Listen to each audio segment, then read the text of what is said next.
Hello there everyone, Weekly Bricks here, back with another LEGO video. Today I am going to be discussing my thoughts on the recently revealed LEGO Minifigures Marvel Studios Series 2.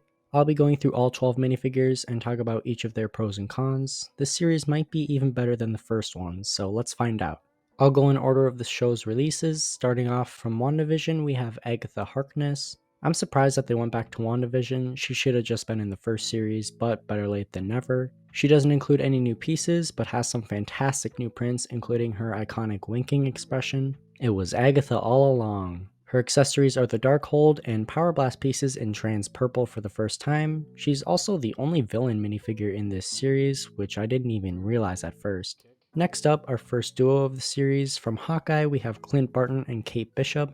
This is definitely the best Hawkeye minifigure we've ever gotten. I assume he'll look similar in the giant $500 Avengers Tower coming out on Black Friday. He's using a newer hairpiece introduced earlier this year for the Friends theme for the first time in this color, and the lavender color on his outfit looks awesome. One of his accessories is a new baby owl mold, which looks adorable, and I could totally see them using that for the Harry Potter theme. His other accessory is a new bow and arrow piece, which Kate also includes in a different color. Her minifigure is fantastic as well, with surprising amounts of detail on her arms and legs. The color scheme of her outfit works really well in LEGO. Kate's other accessories are a Hit the Spot pizza box and Lucky the Pizza Dog. Both have new prints, and having Lucky here is a highlight of the series for me. The new print and color for that dog mold works perfectly for a LEGO version of my family's dog.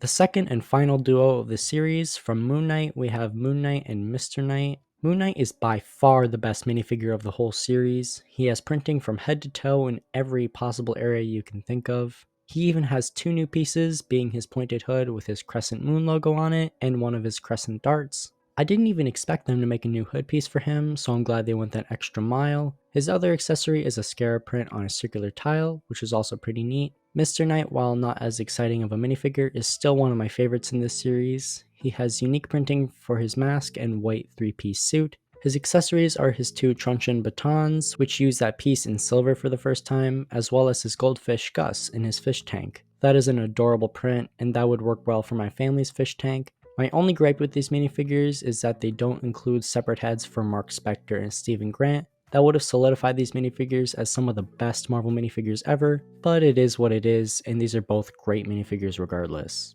Skipping over Miss Marvel, from Shehulkattorneyatlaw, we have She-Hulk. Despite how absolutely awful her show is, her minifigure is actually pretty darn good.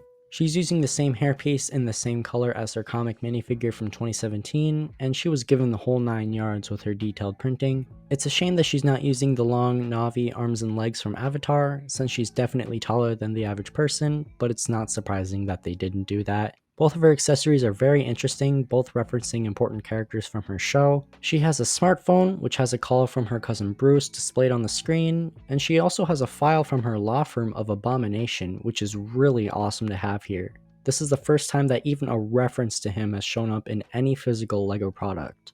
Next up, the only minifigure from an MCU special, from Werewolf by Night, we have Werewolf by Night. The most interesting part about this minifigure is that he isn't in black and white like in the special, but it makes sense to keep him consistent with all the other minifigures. He has a brand new hairpiece, which appears to have his ears molded into it. He has brown and tan fur detailing even on his arms, and has dual molded legs with ripped green pants. His accessory is the Bloodstone, which is a very detailed little print on the same piece as Moon Knight's Scarab. Despite being a more bland minifigure compared to the rest of the series, it's hard to complain with all of his detail. If you're liking this video so far and you want to see more content like this, then make sure you subscribe to my channel. The majority of you who watch my videos are not subscribed, and my goal is to reach 500 subscribers before the end of the year.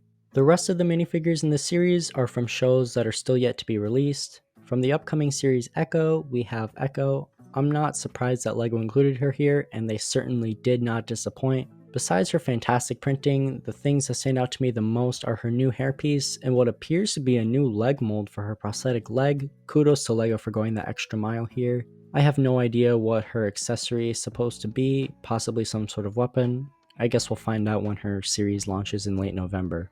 Probably the weirdest choice of the whole series, from What If Season 2, we have Goliath. His character is the only thing we've seen from the upcoming season, just this minifigure and a Marvel Legends action figure of him. From what we know, this character under the mask is Billfoster from Ant-Man and the Wasp, who helped care for Ghost. It's not certain whether he's a hero or villain, but it is confirmed that his minifigure will include a hairpiece along with the helmet. The minifigure is extremely detailed and even includes an Ant-Man microfigure, which is nothing special. That specific one has been seen in other sets. This outfit has a striking resemblance to Cassie Lang's suit from Quantumania, and I thought that's who this minifigure was when we first saw the leaked images of this series. It's a shame that this minifigure wasn't Kang like it was rumored to be, but at least LEGO is staying consistent with only including characters from shows instead of movies. However, something that they're not staying consistent with is only including characters from the MCU. The last 3 minifigures of the series, and the only trio, from X-Men 97, we have Wolverine, Storm, and Beast. Don't get me wrong, it's awesome to see the comeback of X-Men minifigures, but it's already been confirmed that we're getting X-Men sets next year, including an X-Mansion with all 3 of these minifigures and a bunch more, so why even include them here? I'm guessing that they'll do what they did with Tiana from the Disney 100 series and throw these 3 minifigures into that giant set. And the amount of Wolverine-based sets that we've gotten over the past year is ridiculous, and it's all for a show that hasn't even had a trailer yet, and we still haven't gotten anything for Across the Spider-Verse.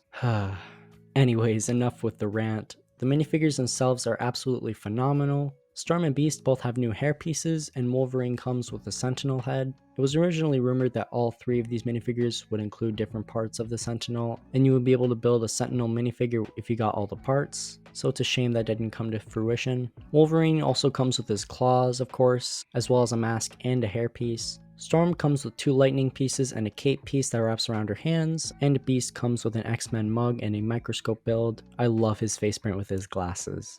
Despite this series being top notch, it's hard not to notice some of the missing characters here. They straight up skipped Miss Marvel, who we're getting in the hoopty from the Marvels, but it's a different outfit than from her show. They also didn't include anyone from Secret Invasion or Loki Season 2. If I had to change any minifigures in this series, I would swap out Goliath and the 3 X-Men for Miss Marvel, Mobius from Loki Season 1, and Nick Fury and Gravik the Super Skrull from Secret Invasion. My other biggest complaint with this series is that it's the first minifigure series ever to come in boxes. This is a really big disappointment to many LEGO fans, including me and my brother, who have spent years finding these CMF packs at different stores and feeling the pieces inside the bags to try to find the minifigure you were looking for. I understand that LEGO is trying to be more environmentally friendly, but this was a step too far from the norm. That nostalgic experience is gone for now. Hopefully they bring back the original foil bags soon. Overall, this series absolutely blew me away. I honestly did not expect it to be this good.